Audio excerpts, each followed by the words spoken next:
Well, welcome everybody to tonight's event organized by Correlate Netherlands. Correlate Netherlands is an initiative that connects data scientists and data enthusiasts with organizations that advance the social good.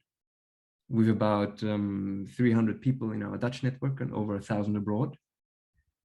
And if you're interested in joining our network, our community, you can go to correlate.nl or check out the little survey I posted in the chat. If you fill that out, we'll get in touch with you and get you started. Tonight, we're very excited to have Daniele Castellana with us. Daniele received his PhD in climate physics from Utrecht University in 2020 and has since been working in the humanitarian sector. And today he's going to talk about data analytics at the service of the humanitarian community. So without further ado, please, Daniele, take it away. Yes, hello everyone. Nice to be here. And can you hear me? Can you hear me well? Yes, good.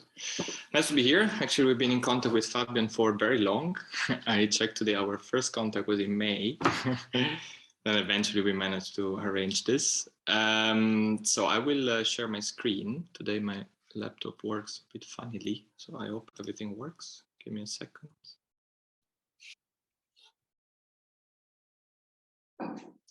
Okay, can you see my screen? Yes, good. So I had created an interactive presentation, but for some reason, I don't manage to play the interactive part, but it doesn't matter. We can do without the interactive part. Okay, so, okay, welcome everybody. I'm Daniele Castellana. My current role is head of data science at MapAction. I will introduce MapAction and my work in this presentation. So I would like to talk today generally about data analytics at the service of the humanitarian community. So what it means to be a data scientist in the humanitarian sector. In addition to working for MapAction, I work for other two organizations. I will explain how now. As I said, I had a very nice interactive part in this presentation, but it's not going to work. So I will skip this part. And before starting, I would like to know from you, I think there is a function here to raise hands, probably, Zoom. I would like to know who has heard of MapAction before. Okay, great, no one? Who has heard of the Center for Humanitarian Data? Okay, one person. Or two. Okay, now I see all the hands. Two. Okay, good. Then I will introduce these two organizations during the course of this presentation. But first, I would like to draw your attention to some typical mechanism of humanitarian intervention. I don't know how many of you are familiar with humanitarian aid or in general with how humanitarian response works, but I will give a very brief introduction of some concepts very quickly. I apologize for the ones of you who are familiar with this if I will be very simplistic in my explanations and very quick. But these are just concepts that I need to introduce to talk about what I actually want to talk about.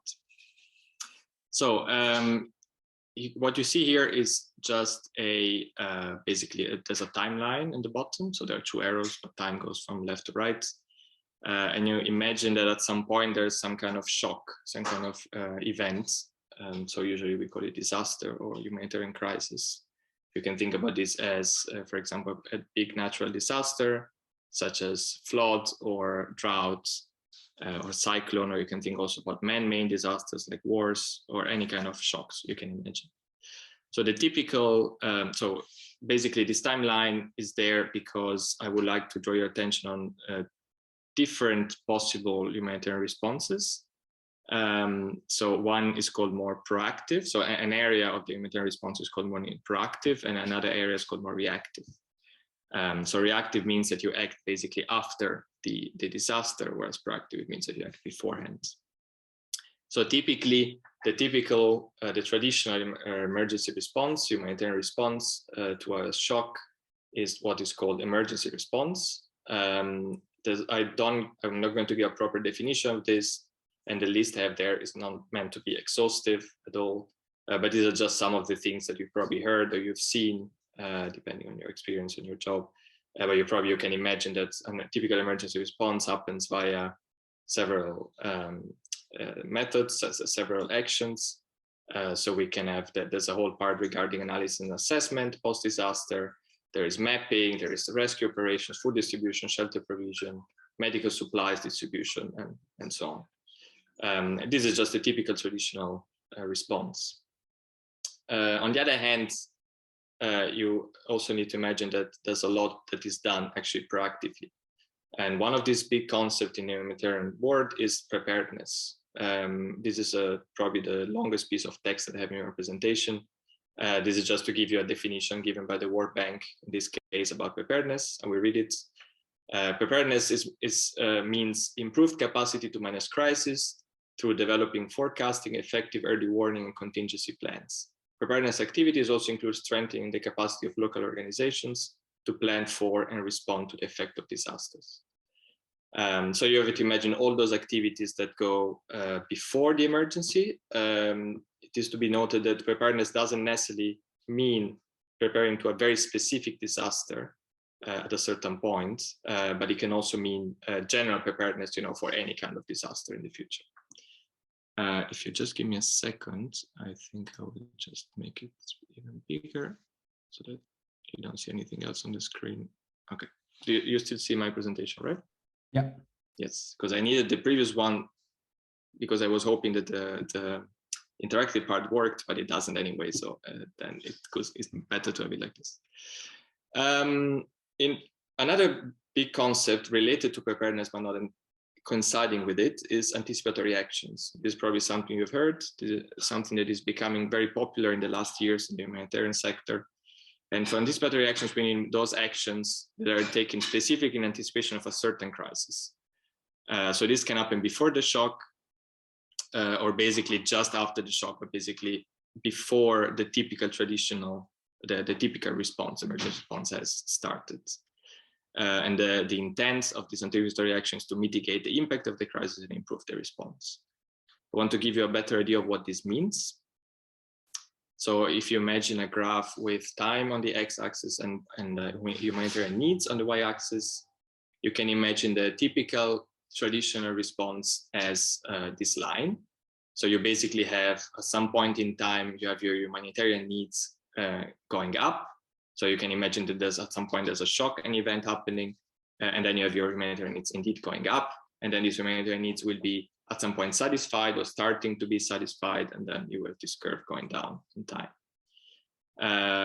The idea behind humanitarian actions is to follow a different curve on this graph. So you would rather have, so you have to imagine that for each shock or for event, you generally have some kind of variables beforehand that can tell you that this is something to happen, that there's going to be something that will happen. We will talk more about this later. But you can imagine that based on these parameters, based on this, what we call trigger, basically you want to start dealing with your needs already before the needs arise. So you don't actually deal with the needs, but you prepare for these needs to be able to act on time. And your hope is basically that the needs will not skyrocket as before, but basically will have a nicer curve. So like a curve that describes your needs in a better way.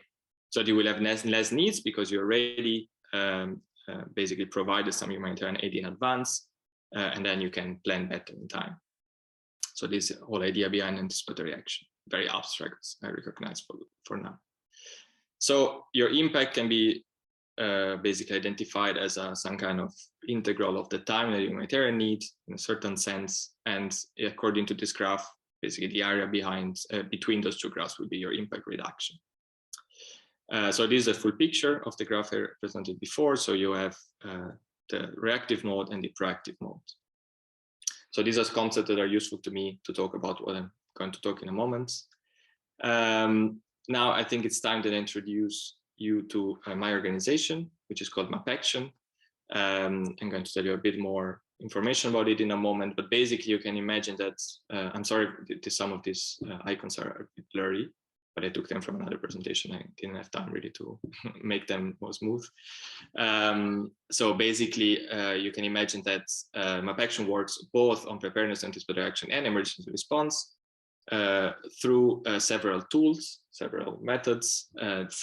These are the four main focus areas of our organization. One is data, whatever it means. Of course, data can be a very, very big topic. Analysis, also very big topic, visualization, and training. So as you can imagine from the name, MapAction, traditionally MapAction has been working a lot on mapping. This is how the organization started 20 years ago. And MapAction is still leading in the humanitarian sector, or at least one of the organizations that is leading in mapping after response, after an event, but all other activities are also growing. So these are just some basic information. You probably don't know about this organization because it's based in the UK. Later, in the last year, recently, it's been expanding. So that's why I'm here. I'm also here because I'm collaborating with the other organization I'm going to introduce in a moment. Traditionally, as I said, this organization is specialized in rapid deployment. I don't know if everyone is familiar with this word, deployment. It was not a very common word for me. For the ones of you who don't know, it means basically just go to the field. So MapAction is very active in basically sending people directly to the field few days or even in the first 72 hours after big events, after a crisis, so that these people can start this process of post-disaster assessment, and in particular mapping, which is the expertise of MapAction. Something to notice that is largely voluntary based. So there are only 20 staff members, around 20 staff members, and around 80 volunteers. They're not all active at any time, but they're quite active. I mean, a lot of people are very active. And recently, so I started recently. A data science role exists since I think a year and a half ago, and I started just in February. And we recently found this unit called Data Science Lab, which is just a unit of people working on more advanced data science and data analytics. So as I said, it's largely voluntary based. So most of the people working in this data science lab, we're around 7 people. Most of the people are actually volunteers, whereas I'm a staff member.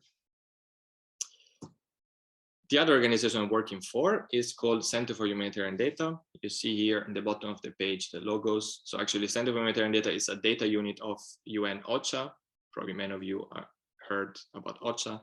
It's the Office for Coordination of Humanitarian Affairs at the UN. And this is a big unit of, well, sorry, it's not so big.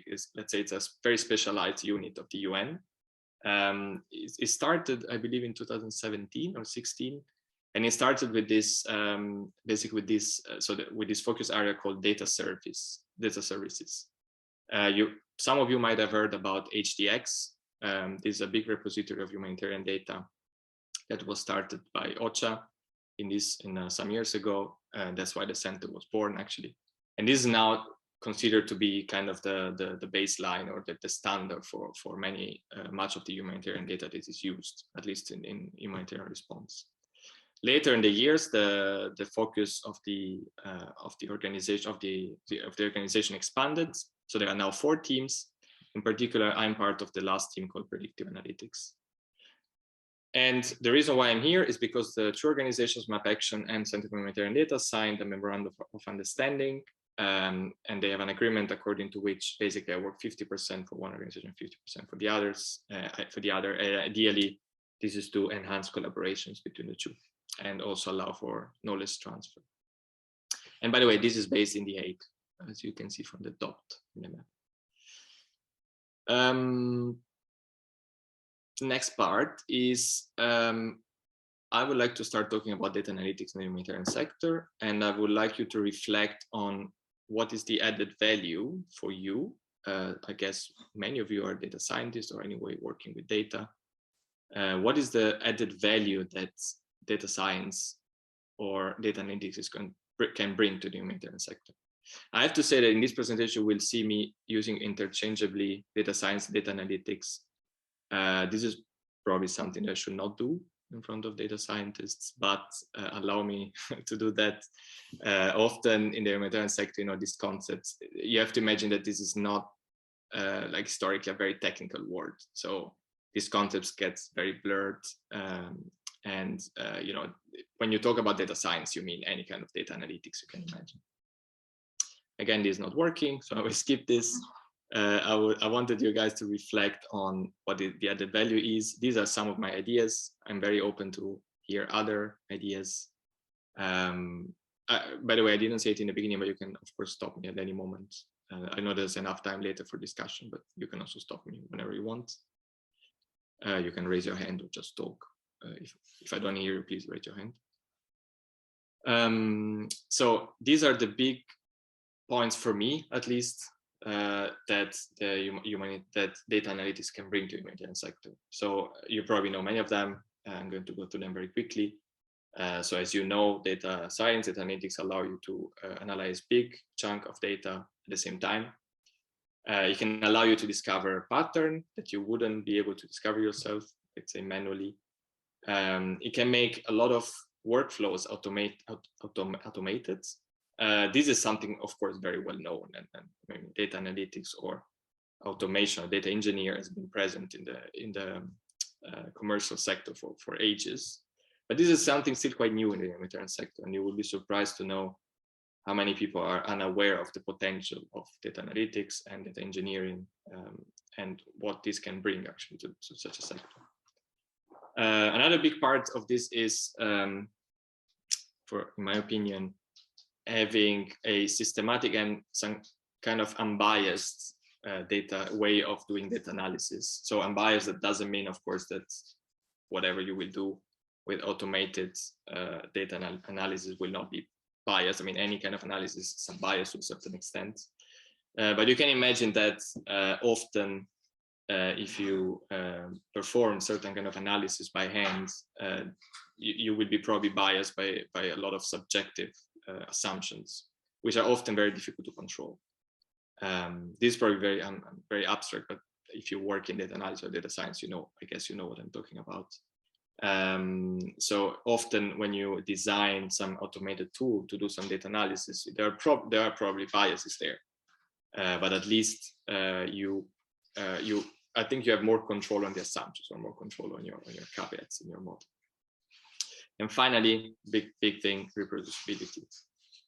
There's a lot of work being done that there's no track of it, or people left their role in my organization, and we are not entirely sure on how we could reproduce this analysis. And thanks to more systematic and automated data analysis, it is going to be possible. It's already possible. What I would want to guide you through now is a list of products that I'm aware of. This is, again, not at all meant to be exhaustive.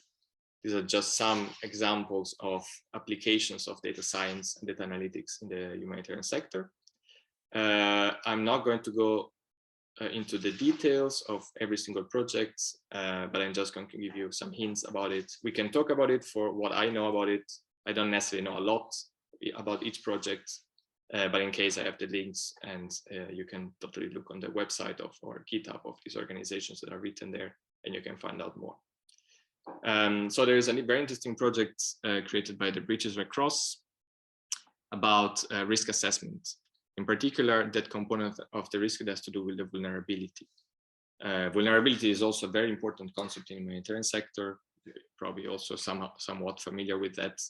But with vulnerability, we mean basically all those variables that make certain population vulnerable. So this can be, for example, number of extension of minority groups, or number of pregnant women in the community, or a number of people who don't have access to water, or any kind of, let's say, parameter on this line. And what something very complicated to do is to be able to come up with some kind of overall risk indices that can take into account many different factors. This is something that the humanitarian community has been struggling for very long. There's a whole branch of the humanitarian work, which is risk assessment. A lot of organizations are active in this, including British Red Cross, MapAction itself, World Bank, and a lot of other organizations, European Commission. And so what you want to have is some kind of method to sum up different and very heterogeneous factors to come up with some overview of the risk of a certain area. And this is what this project from the British Red Cross has been useful for.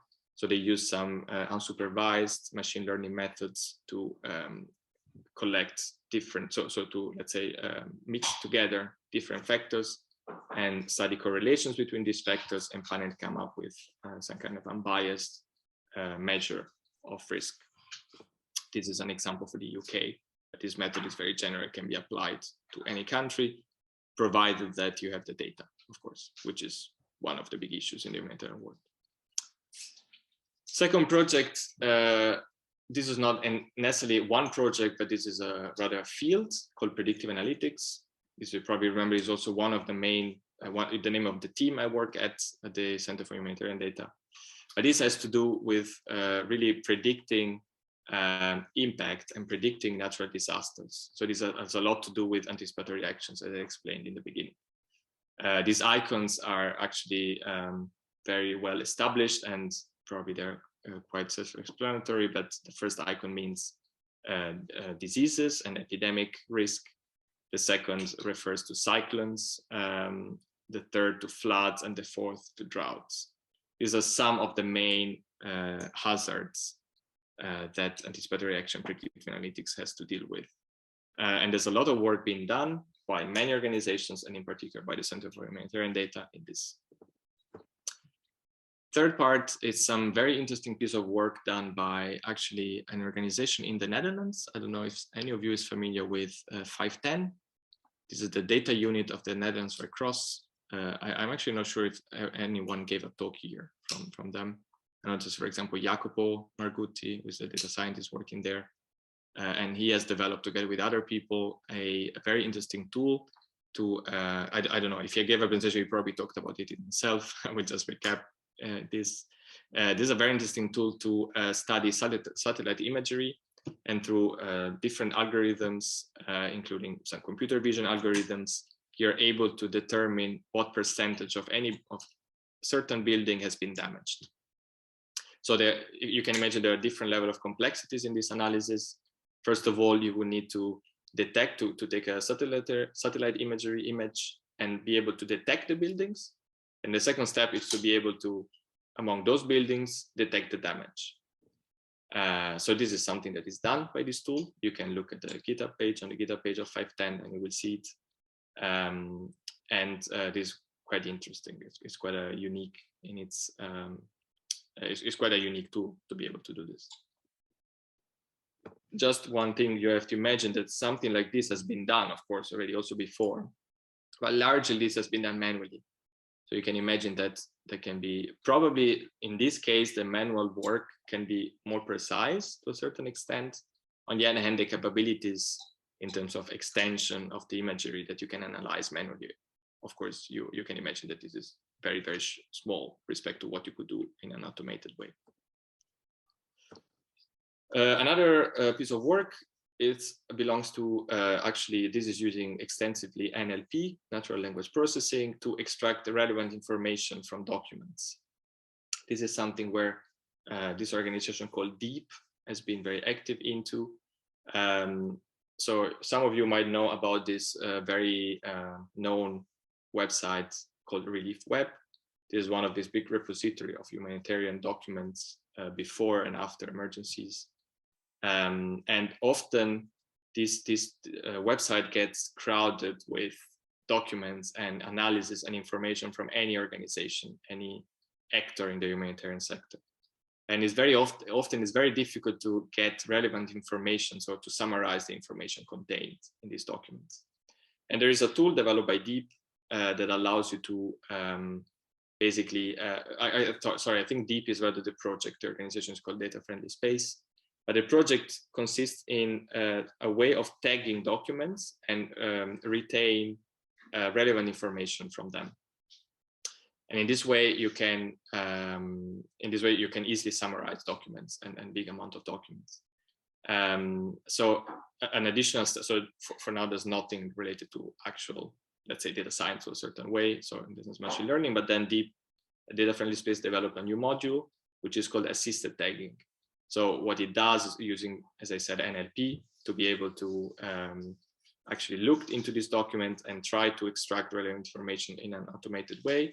And then you can always manually go and check what the software has done and then correct it in case.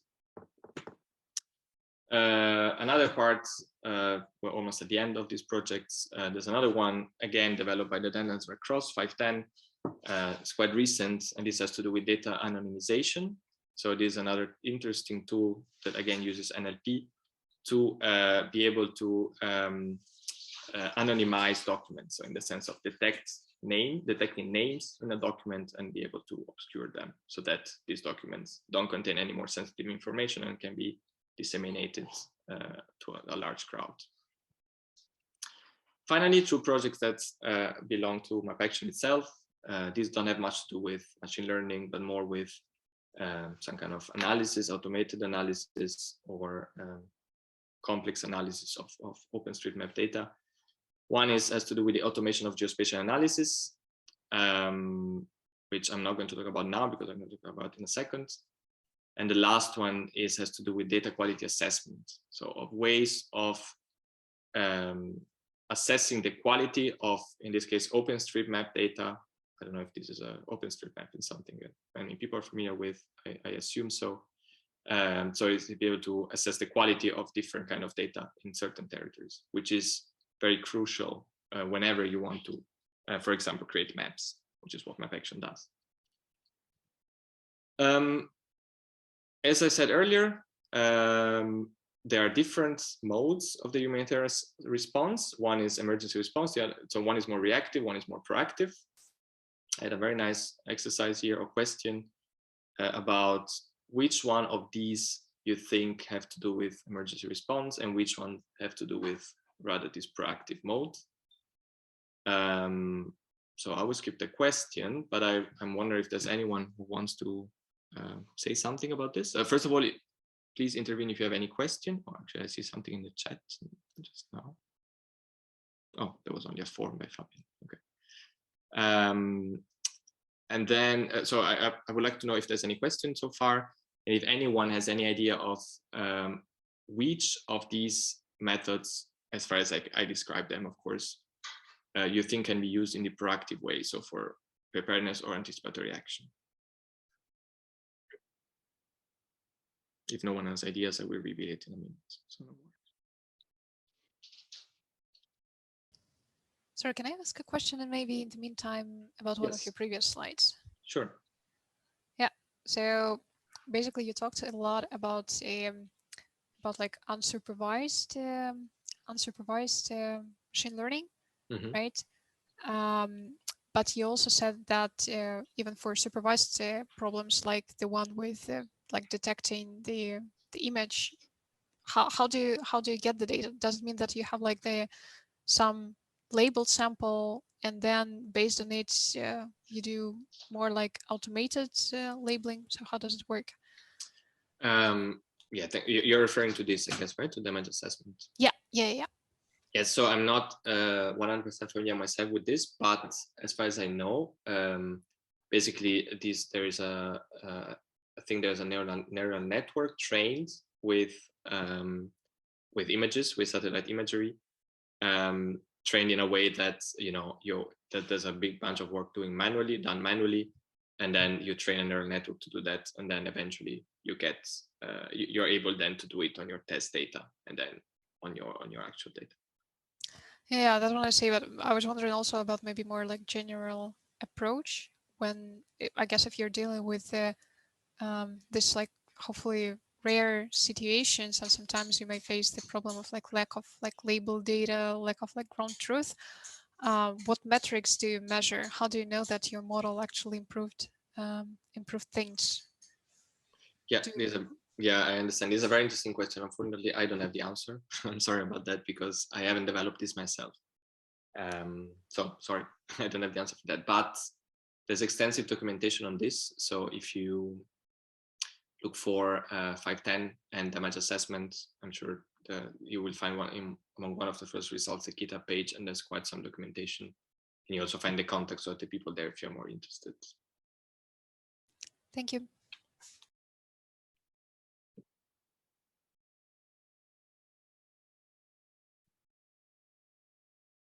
Okay, if there's no more question, I will then say that, so generally speaking, this is not necessarily true for each of them, in the sense that some of these methods can be used for both reactive mode and proactive mode. But generally speaking, we can say that risk assessment, predictive analytics, and data quality assessment are very useful in the proactive part, so for the preparedness. In particular, predictive analytics is very useful for anticipatory actions, because this is basically the mechanism behind it. Whereas the other methods have much more to do with emergency response. So this is something that you would do, sorry, this is something that you would do when, basically when the disaster has happened, and then you use those methods to actually investigate, or to do the assessment, or to do activities that belong to emergency response. As I said earlier, what I've been working on, either myself or let's say what MapAction and the Center for Humanitarian Data work on, are mainly these four. So risk assessment, predictive analytics, automation of geospatial analysis, and data quality assessment. I will actually try to describe this automation of geospatial analysis. If there's more time, or if there are more questions about the others, I can also talk about some of the others. So as I said, this has not much to do with traditional data science as you can intend it in terms of, you know, machine learning or advanced algorithms. This has to do a lot with just automation of processes, coding, and analysis. So as an example for this tool, so what we're doing is that we're developing a tool. We'll explain you in a moment what it is for. And just as an example, I took a part of land in Ireland. The reason for this is because the data scientist working on this lives in Ireland, in Wexford, and so that's why she applied this to her area first. So this has to do with a very big problem. Often during an emergency, communities are isolated. You can think about isolation in several ways. Isolated can mean really cut off in terms of roads, but you can also think that people are far from certain points of interest, that some of them are listed there. So you can imagine that you're far from health facilities or major cities, water points, or educational resources or cash distribution points. Now, this doesn't necessarily happen only during the emergency, but this can happen, you know, even in normal conditions. So sometimes something that it would be very interesting to know is what is the average, or let's say for each community living in a certain place in your map, what's the distance in terms of time, or you can be travel distance, it can be travel time to a certain point of interest, or to the closest point of interest. So in order to do this analysis, what you need to do is that for each of those points, so imagine for now that we choose one category of points of interest. It doesn't matter what it is now. In this specific case, actually, I think my colleague chose those points based on where she goes for a walk with her dog. So this is not necessarily very relevant for humanitarian purposes, but it is just for the sake of the example. Imagine that you want to know for each point of that yellow map, of the yellow part of the map, what's the distance in terms of time, travel distance in terms of time, from each point of the yellow map to the closest point of those. So what you need to do is you need to build the so-called isochrones. I don't know if any of you has heard about this term. This basically means those surfaces that have the common property of being distant the same amount of time to a certain point. So imagine that from that red marker there, you have a certain area. We're talking about now only traveling by road and by car, on the road by car. You can imagine that based on the type of road, based on the speed limits, you can reach from a certain point, a certain number of other points in 15 minutes, in maximum 15 minutes, and the other way around. Of course, you are more interested in what it takes from the other points to the point of interest, but this is more detailed. And imagine that you build these isochrones, which means surfaces with same or like equivalent travel time to that point. So in this case, we have 0 to 15 minutes, 15 to 30 minutes, 30 to 45, and 45 to 1 hour. What you need to do then is that you need to do this for each of those points. because you're not necessarily interested in what's the travel time from a point of that map to that specific marker, but to any of those markers, possibly the closest one. So what you do is that you build these isochrones for each of those points, and then eventually you need to merge, or you can say dissolve. This is, I think, the more technical term to call this procedure. You need to dissolve these isochrones, which means for each point, basically taking the isochrone that takes the least time. So if you are distant 15 minutes to a certain marker and 30 minutes to the other, then you would say that you're 15 minutes distance from the closest marker. And this is eventually what you obtain. So as expected in this very simple map, what you obtain is that you have a certain area which is relatively close to all those markers that is easily reachable. And then you have other areas that the further you go, the less you are reachable.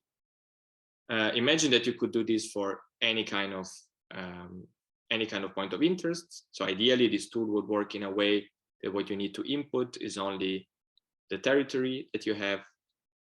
You need to input a certain layer with markers, so with points of interest, and then the code, the tool will do everything itself to calculate your travel times.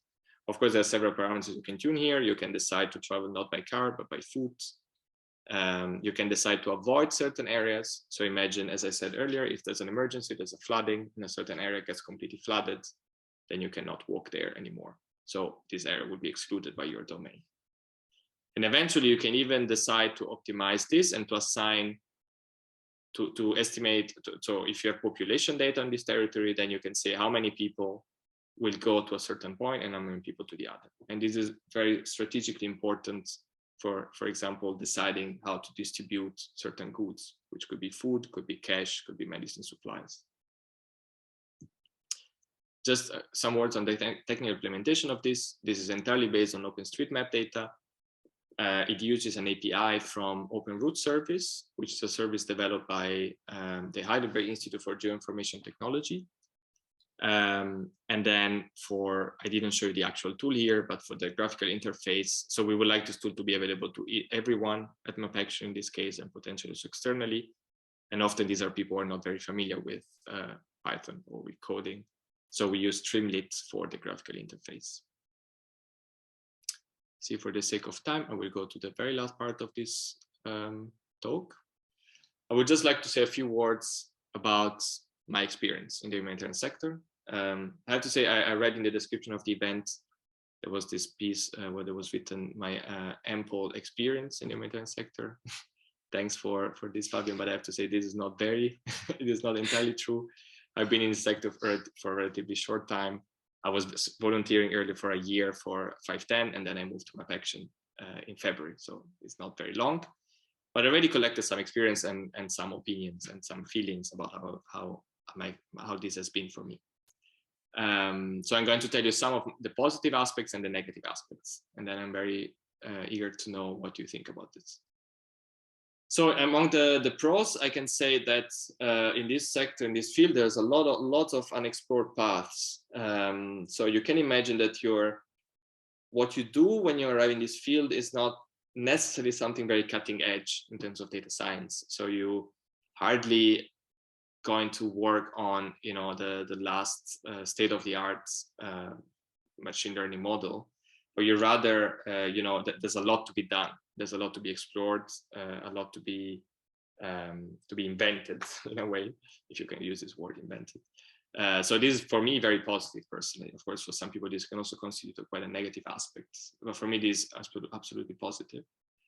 Another big point, which was the main motivation for me to approach this world, is the high impact of your work.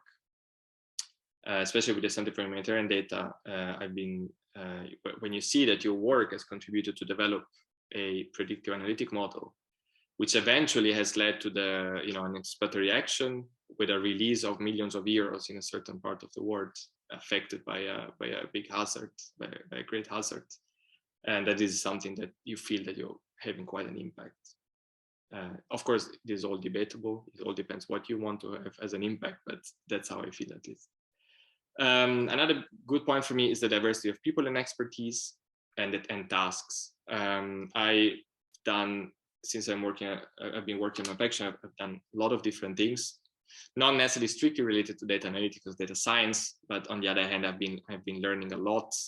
Often, especially if you work in a small organization, you will have to do a lot of things. Some of them you don't really want to do, but some others, they're very nice to learn.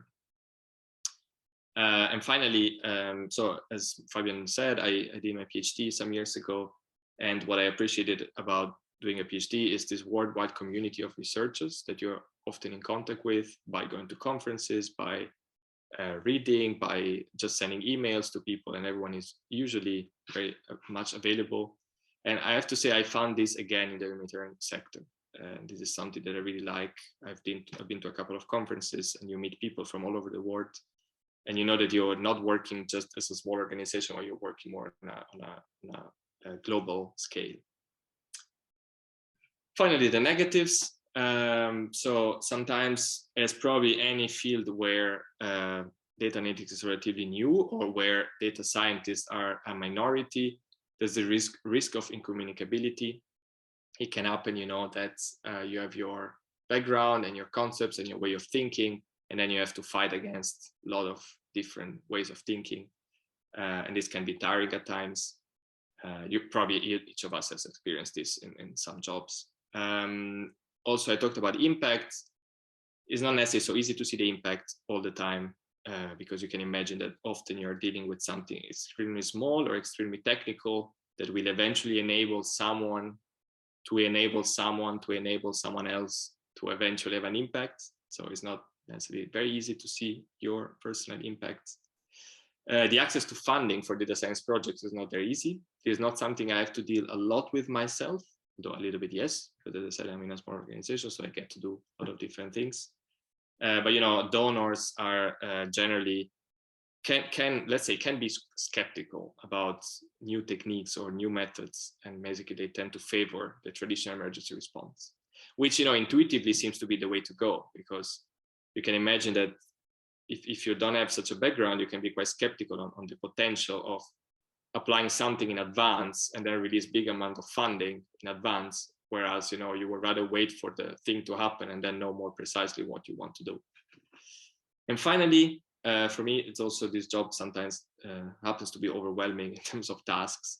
So I experienced lack of time in my job. I'm not entirely sure this is something specific to the humanitarian sector. Probably in a lot of your jobs, this is the same. Final point, my last slide. I would like to thank you for the attention. Here are some contacts, maybe more than I can read quickly. So there's my email, LinkedIn, some GitHub pages from MapAction and the Center for Humanitarian Data.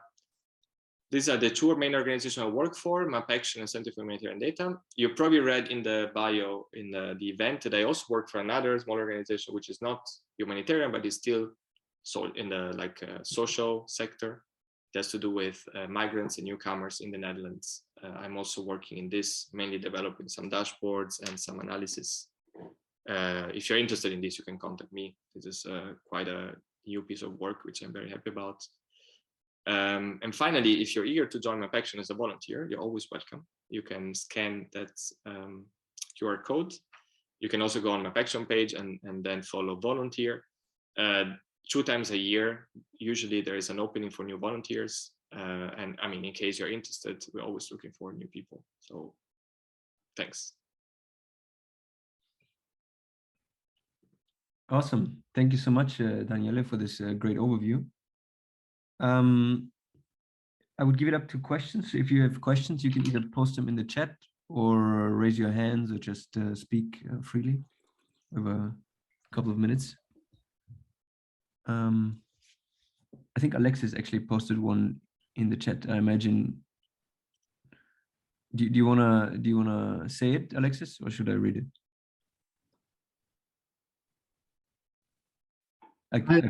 Yeah. Maybe easy if you read it, because I have some sound issues. Yes, I can read it. You've been talking about people being skeptical about the potential impact of data science approaches in the sector, but do you also come across people with totally unrealistic expectations in the other direction? In my experience, non-sector specific, you tend to find quite some people at both extremes, but relatively few in the middle. Absolutely, yes. This happens to me a lot.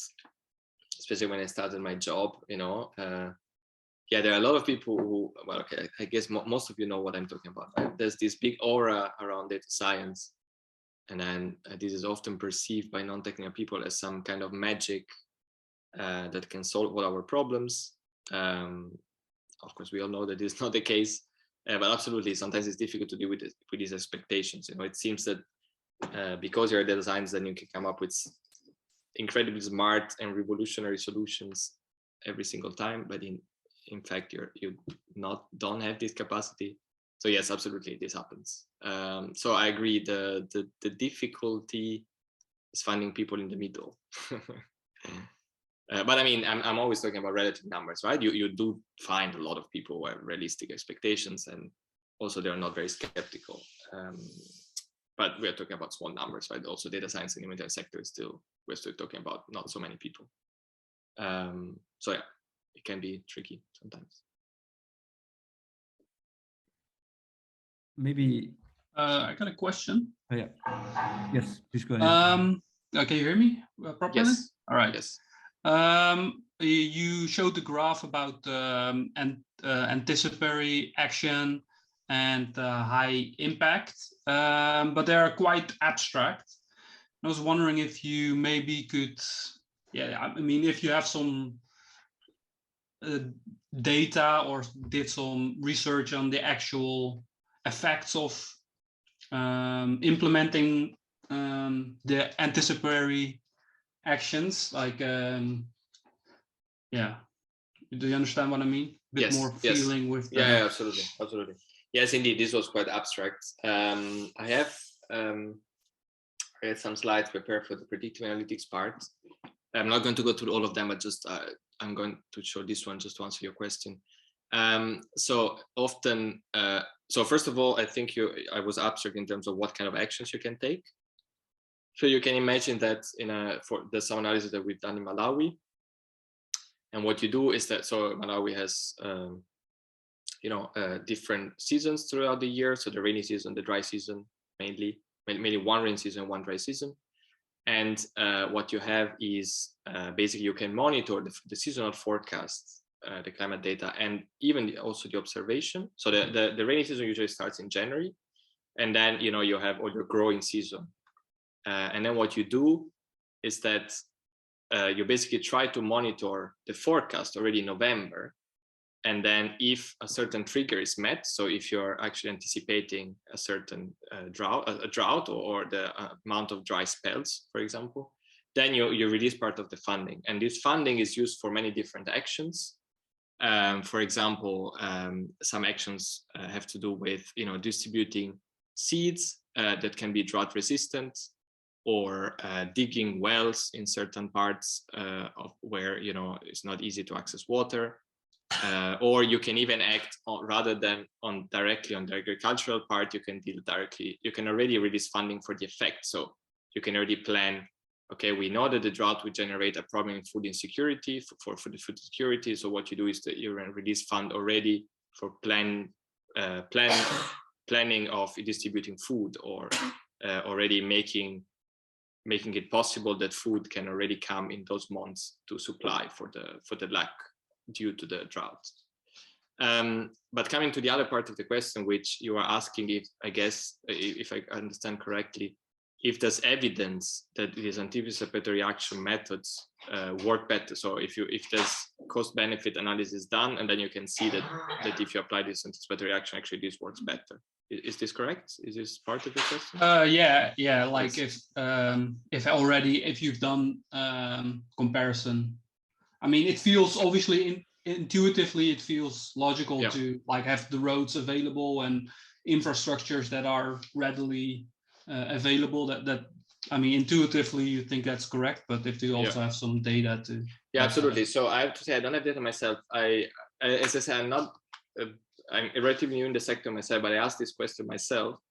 And I was in a conference where people mentioned that there are some studies, if I remember correctly, done by the World Bank, where they did some cost-benefit analysis, and they showed that generally speaking, anticipatory action for many different hazards is much effective. I'm sorry, I cannot give a proper answer to this because I haven't done studies myself. This this is something quite difficult to do. Then there's a lot of data and a lot of different models. But absolutely, there have been studies in this. I don't have the references now, but I can, if you write to me, I can find something for sure. And of course, this is extremely important, right? As I agree with you that this can be intuitive maybe for us, but these are extremely important because you need to convince donors, and you need to, I mean, you don't need to convince donors, of course, because donors are stubborn, but of course, the donors want to see reasons. And this is absolutely true, right? Because you don't want to release useless funding. I mean, you don't want to apply a method if this doesn't work. We don't want to encourage a certain way of thinking if this actually shows not to be working, because you're talking about saving lives here, for example. And to validate your own time and work, maybe. Yes, indeed. So yeah, if you write to me, I can find some references for you. Absolutely. I have one more question related. Any analysis towards maintenance?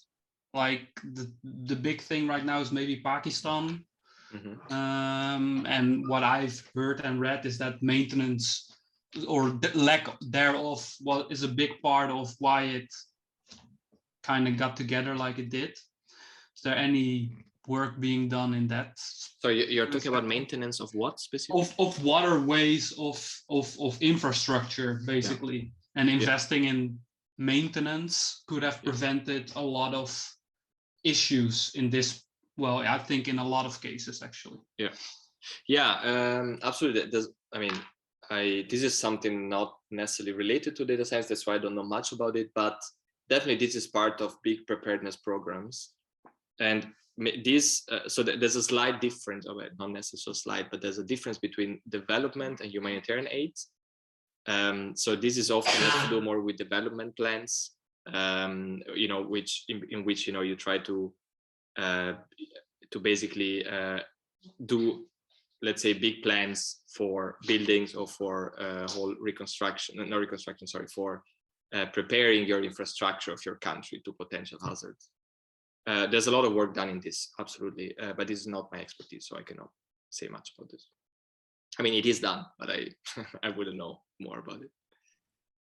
Nice. I think there are two related questions in the chat. One is what kind of things can a volunteer do, and do they also need somebody who's not exactly a pro, like a junior data analyst? Yes. Okay. Thanks for asking these questions.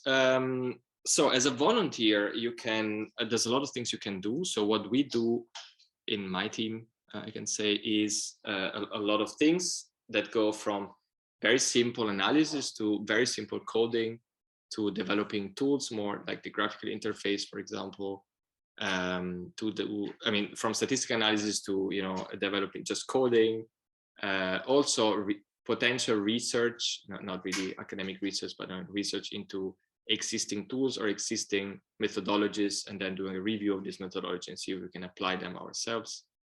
So there's a lot of different things. Generally, we work with Python. We also, I mean, there are people who have expertise in R, in Scala, and in other software, like in JavaScript, but at least in my team, we generally work with Python. And we do also a lot of visualization, and this is going to grow in the future. There's a whole part related to data engineering, so automation of data pipelines for scraping data from internet and then putting it into folders where GIS expert people can pick them up to construct maps. What other things? Yeah, I think these are the main things that come to my mind now. There will be more in the future about databases using SQL, but yeah, these are the main things we do. And absolutely, you don't need to be a pro. Most of the people here are not a pro. I wouldn't necessarily define myself as a pro data scientist. I mean, I'm not sure I would be a pro data scientist in a big tech company. Absolutely, for sure not. So yes, there's space for everyone. I hope I answered to these two questions, and then I can read the other one. Yeah. If MapAction relate to missing maps. Yes, it does. So Missing Maps, it is, for the people who don't know this, is a community I don't think it's, as far as I know, it's not an organization itself, but it's a community, a network of different organizations working for improving OpenStreetMap data mainly, and MapAction is part of it. So I know there's I think, as far as I know, there's a bi-weekly meeting of the whole map community, and there's always from MapAction joining this. I'm not the person directly involved because I'm not a GIS expert. I know some GIS, but only for what I needed. But there are, I mean, MapAction is full of GIS experts, who in their professional life, they actually GIS professionals. So yeah, absolutely, it's related. The work we do is related to theirs. Not specifically my work, but the work of MapAction, yes. Nice. Maybe on the same token, a little bit, a question about maybe like coordination with other organizations. So you mentioned this tool, this automated geospatial analysis tool that you guys developed, which looks pretty cool, right? And I'm wondering, how is that being shared with other organizations? And in general, what are your thoughts on, you know, are all these organizations kind of, you know, working on their own thing, like struggling to find donors and like isolatedly doing things? Or is it like, you know, how much is the incentive also to share work and kind of collaborate? Yeah, this is a very important point. This is something that's been discussed constantly at MapAction, I'm sure in any organization. So there's a lot of push from any kind of organization, big organization, or also you know, big networks of organization towards more collaboration and localization. Also, there's another related concept. So I will first talk briefly about the collaboration. So definitely the way to go is to build partnerships and develop things in partnership. So the thing I showed now, it's something very small, right? I mean, it's not something, it's not rocket science, and it's something quite small and very tailored to the needs of the people working in my organization. This will also be shared externally, of course. But for big projects, definitely partnerships are encouraged. So we are working, for example, now, next year we will be working a lot on anticipatory action. And this will be done in risk analysis. They will be done in collaboration with many organizations, including European Commission, OCHA, REACH, Impact. It's another very famous organization. So absolutely, the idea is that you don't want, first of all, to replicate other work, and second, also to you know, do it efficiently. Maybe a personal reflection also about this. So I remember when I was in academia, something I noticed is that you're always very open to collaboration, but somehow you do need to build your own persona, right? You need to build your own professional profile, and all your success in applying for grants and basically going on in that career depends on, you know, your basically how much you built your personal profile. I find this to be less in the existing present in the humanitarian sector, at least on the personal level. Of course, you cannot really, I cannot say that this is an ideal world in which everyone collaborates all the time. There's clearly some competition because of the money, clearly, right? Because money is limited, donors are limited, and you want to attract donors. So potentially with collaborations, but often you do want to attract donors. Otherwise, I mean, this is for the sake of your own survival. So there is sometimes some competition, but definitely, I mean, we should all aim more towards collaboration. I just want to say 2 words about localization. So this is another big point, which I didn't talk about here because this was more specific in data analytics. But localization is another big part. I mean, you can imagine that, you know, the model of the humanitarian, sorry, I'm not going to be very precise in my words because this is not necessarily my expertise. So forgive me if I say something that is not necessarily correct 100%, but the paradigm of humanitarian aid is changing over time. So it used to be much more a top-down approach, you know, in which there are these huge organizations that develop tools and coordinate the aid and study the best solutions for emergency response, and then try to push them through local organizations and to countries. But this is clearly a model that, you know, first of all, you can argue that ethically it is not entirely very correct.